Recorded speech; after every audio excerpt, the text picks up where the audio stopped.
مکہ کا دفاعی معاہدہ، تحریک طاقت اور ایک نیا اسٹریٹجک باب۔ پاکستان ہمیشہ زندہ باد۔ آج میں آپ کو تاریخ سے ایک ایسی بات پڑھانے جا رہی ہوں جسے سمجھنا اور اسے آگے شیئر کرنا ہماری آنے والی نسلوں کے لیے بہت ضروری ہے۔ آپ کے ذاتی سیاسی خیالات کچھ بھی ہوں، لیکن آج دنیا پاکستان کو ایک اہم اسٹریٹجک طاقت کے طور پر دیکھ رہی ہے۔ 7 اگست 2026 کو مکہ مکرمہ میں پاکستان، سعودی عرب اور ترکیہ نے ایک اہم مشترکہ دفاعی معاہدے پر دستخط کیے۔ اور اس معاہدے کی سب سے اہم بات کیا ہے؟ کسی ایک ملک پر مسلح حملہ تینوں کے خلاف حملہ تصور کیا جائے گا، یعنی کسی ایک ملک پر حملہ ہوگا تو تینوں اس ملک پر جوابی کارروائی کریں گے، یعنی اس معاہدے کی سب سے مضبوط لائن ہے۔ ان تاریخی لمحات میں پاکستان کی جانب سے فیلڈ مارشل سید عاصم منیر اور وزیر اعظم شہباز شریف، ترکیہ کے صدر رجب طیب اردگان اور سعودی ولی عہد محمد بن سلمان موجود تھے۔ لیکن ذرا ٹھہریے، اصل کہانی صرف ایک دفاعی معاہدے تک محدود نہیں ہے۔ اس کے پیچھے تاریخ اور جغرافیائی، معیشت اور عسکری طاقت کا ایک پورا امتزاج موجود ہے۔ 3 ملک، 3 طاقتیں۔ سعودی عرب کے پاس معاشی طاقت، توانائی کی وسیع ذخائر، سرمایہ کاری کی صلاحیت اور سب سے بڑھ کر حرمین شریفین کی وجہ سے عالمی اسلام میں غیر معمولی مذہبی اہمیت۔ ترکیہ کے پاس ہے مضبوط دفاعی صنعت، جدید ڈرون ٹیکنالوجی، بحری صلاحیت، ایک بڑی فوجی اور ایسی جغرافیائی پوزیشن جو یورپ، ایشیا، مشرق وسطیٰ اور بحر روم کو آپس میں جوڑتی ہے۔ اور پاکستان، ناظرین اب پاکستان کی باری ہے۔ پاکستان دنیا کی واحد مسلم جوہری طاقت ہے اور ایک بڑی پیشہ ورانہ فوج رکھتا ہے، میزائل اور فضائی دفاع کی صلاحیت رکھتا ہے اور کئی دہائیوں پر محیط عسکری تجربہ رکھتا ہے۔ سعودی عرب اور پاکستان کے دفاعی تعلقات بھی نئے نہیں، دونوں ممالک کے درمیان کئی دہائیوں سے تربیت اور دفاعی تعاون جاری ہے۔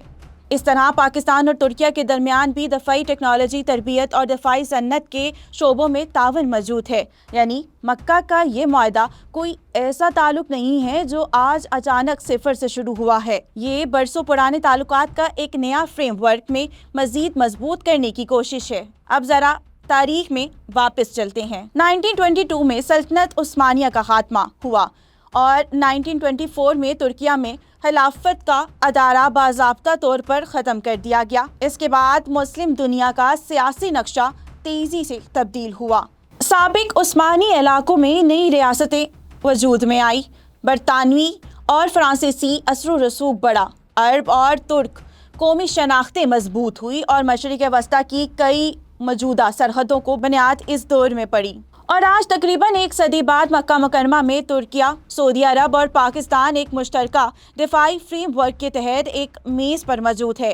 یہ کوئی نئی خلافت نہیں اور نہ ہی اسے کسی نئی مذہبی سلطنت کا آغاز قرار دینا درست ہوگا، لیکن اس کی تاریخی علامت ضرور غیر معمولی ہے۔ عثمانی تاریخ کا وارث ترکیہ، حرمین شریفین کا خادم سعودی عرب اور دنیا کی واحد مسلم جوہری طاقت پاکستان ایک دفاعی فریم میں ایک ساتھ کھڑے ہیں۔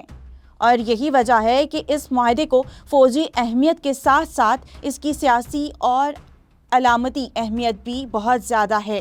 اس معاہدے کی ضرورت کیوں محسوس ہوئی؟ مشرق وسطیٰ پہلے ہی شدید کشیدگی اور عدم استحکام کا شکار ہے۔ ایسے ماحول میں سعودی عرب کے لیے اپنی سلامتی، توانائی کے بنیادی ڈھانچے، معیشت اور ویژن 2030 کے بڑے منصوبوں کا تحفظ انتہائی اہم ہے۔ ترکیہ اپنی دفاعی صنعت اور ٹیکنالوجی لاتا ہے، پاکستان اپنی عسکری صلاحیت، تجربہ اور دفاعی تعاون لاتا ہے اور سعودی عرب اپنی معاشی اور جغرافیائی اہمیت کے ساتھ ساتھ شراکت داری کو ایک مختلف ویژن دیتا ہے۔ تینوں کی صلاحیتیں مل کر ایک مضبوط ڈیٹرنس پیدا کر سکتی ہیں اور یہی اس معاہدے کا بنیادی اسٹریٹجک پہلو ہے۔ لیکن ایک بات بہت واضح رہنی چاہیے، سوشل میڈیا پر اس معاہدے کو پاکستان کے جوہری ہتھیاروں کو براہ راست مشترکہ تعیناتی یا کسی باقاعدہ نیوکلیئر امبریلا کے طور پر پیش کیا جا رہا ہے۔ اس دعوے کو سرکاری معاہدے کے واضح تفصیلات کے بغیر حتمی حقیقت کے طور پر بیان نہیں کرنا چاہیے۔